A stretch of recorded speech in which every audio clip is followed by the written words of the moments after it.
Snakes. Why did it have to be snakes? Welcome to Watch Mojo, and today we're looking at famous films that were unsuccessfully pitched before getting the green light elsewhere. What do you mean you've seen this? It's brand new.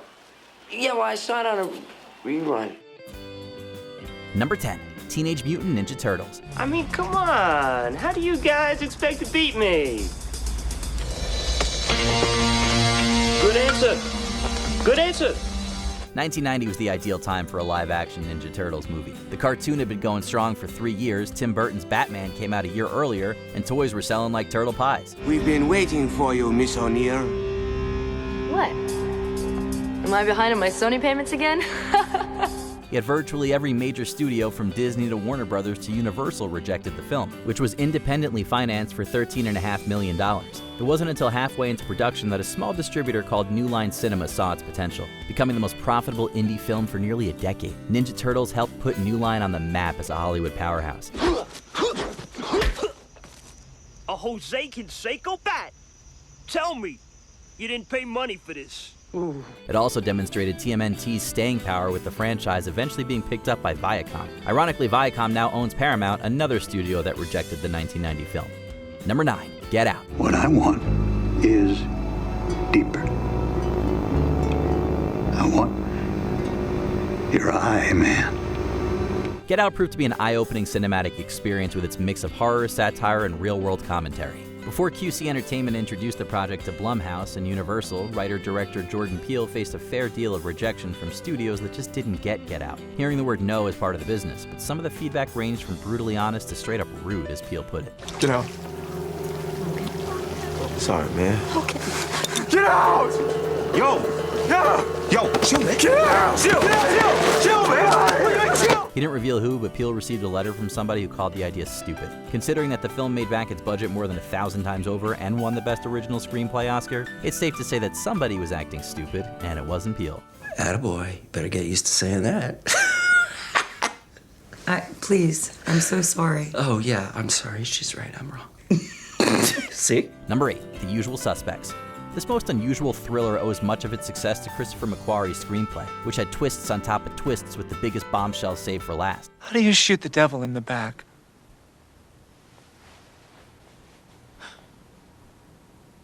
What if you miss? Yet McQuarrie's Oscar-winning script also made the film a tough sell, as many potential backers found the non-linear story confusing. The project wasn't attracting big stars either, with the eventual cast being comprised of then lesser-known character actors. He'll what? Flip you. Flip you for real. Yeah, I'm shaking. Come on. Okay. Answer my question. Can you hear me in the back? Hello?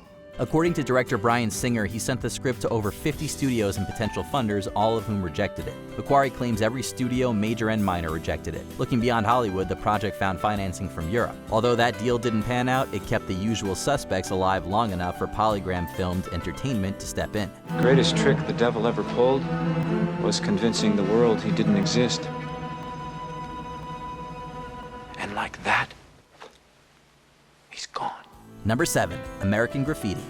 During the production of his directorial debut, THX 1138, George Lucas began scripting a coming-of-age story at the request of his buddy Francis Ford Coppola. Hey, you're supposed to be the fast thing in the valley, man, but that can't be your car. It must be your mama's car. The result would be arguably Lucas's most personal film, American Graffiti. While United Artists was attached early on, the studio found the script too different and too costly due to the music Lucas wanted to license. Producer Gary Kurtz recalls, almost every studio in town turned down the first draft screenplay. I'm telling you, this was the most perfect, dazzling creature I've ever seen. She's gone. Get it. She spoke to me. She spoke to me right through the window. I think she said, I love you. Universal finally agreed to finance the film without interference as long as it didn't blow its budget, which increased after Coppola became a producer. American Graffiti was a lucrative investment, although even then, Universal was among the many studios that turned down Lucas's next film. I want to know what happened to the plans they sent you. I don't know what you're talking about. Number 6, Rocky. Before becoming an international superstar, Sylvester Stallone couldn't even get cast as an extra in The Godfather's wedding scene. After being told he wasn't Italian enough, Stallone wrote a role for himself, the Italian Stallion. This is what I'm looking for. The Italian Stallion. Rocky Balboa? Never heard of him. Although the script showed great promise, receiving offers as high as $265,000, studios refused to get on board with the condition that Stallone play Rocky Balboa. Your nose is broke. How's it look? That's an improvement. Despite being deemed unmarketable, Stallone was ready to abandon the project if he couldn't be the lead. Even after production company Winkler-Chartoff agreed to these terms, distributor United Artists wanted a big name like Robert Redford or Ryan O'Neal. Stallone and his agents held firm with the outcome being the ultimate underdog story, both on screen and off. Rocky, you went the distance. You went the 15 rounds. How do you feel? All right, what are you thinking about when that buzzer sounds for that line? What do you think about when the 15... Number 5. Pulp Fiction. Pride only hurts. It never helps. Coming off Reservoir Dogs, Quentin Tarantino was a director to watch, although few anticipated how much his sophomore film would change cinema. This included Columbia TriStar chief Mike Medavoy, who deemed the script too demented. There were other points of contention, including Medavoy wanting Johnny Depp to play Pumpkin, a role Tarantino wrote for Tim Roth. We're all gonna be like 3 little Fonzies here. And what's Fonzie like? Come on, Yolanda, what's Fonzie like? Cool. What? Cool. Correctamundo.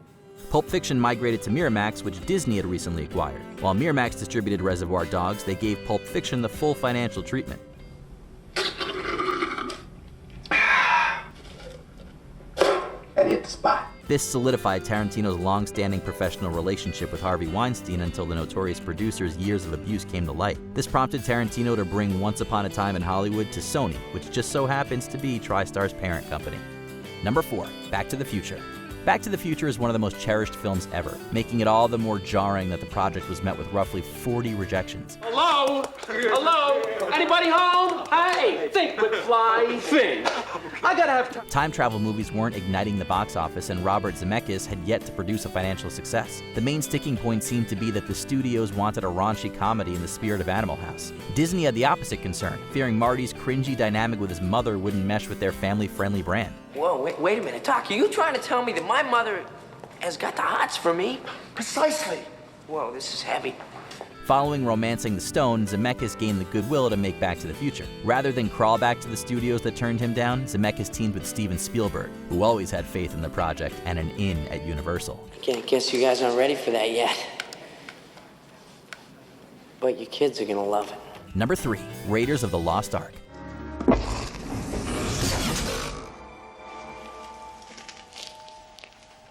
Stay here. If you insist, senor. Before Back to the Future, Spielberg, Zemeckis, and Bob Gale dropped a dud with 1941. This gave studios pause when George Lucas insisted that Spielberg direct Raiders of the Lost Ark. Lucas was also adamant that the film be given a $20 million budget with the sequel and merchandising rights remaining under his control. You can't do this to me! I'm an American! Although the project generated plenty of interest, practically every studio in town shot down Lucas's demands. Lucas ultimately struck a deal with Michael Eisner of Paramount under the strict conditions that Spielberg couldn't go over budget. I'm going after that truck. Oh. I don't know. I'm making this up as I go. Thankfully, it was an enriching venture for all parties involved. Maybe if Columbia waited to see the box office totals for Raiders, they would have thought twice when they rejected E.T. Number 2. Psycho. Whatever remained of the Hays Code seemed to get slashed away with Marion Crane. Where North by Northwest had been Alfred Hitchcock's most commercial film yet, Psycho would be the opposite. Do you go out with friends?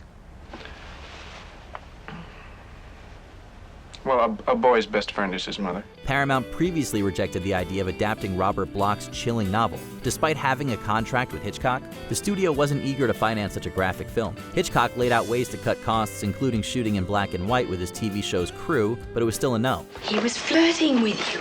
I guess he must have noticed my wedding ring.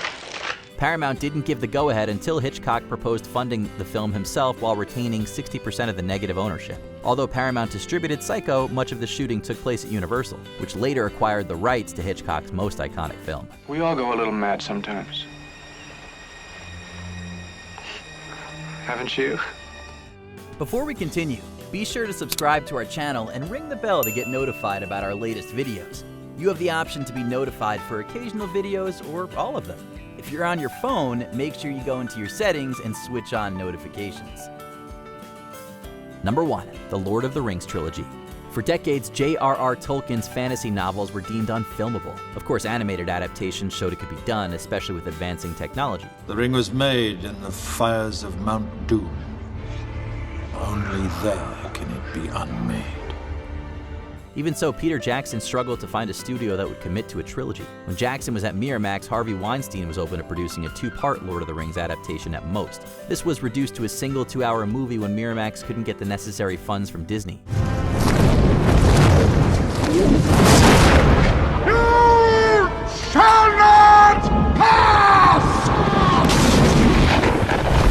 In time, Jackson was permitted to shop the project to studios like Sony and Fox, all of which said no. New Line CEO Robert Shea was also hesitant at first, but after seeing Jackson's behind-the-scenes video, he was keen on making not one, not two, but 3 epic films. What about breakfast?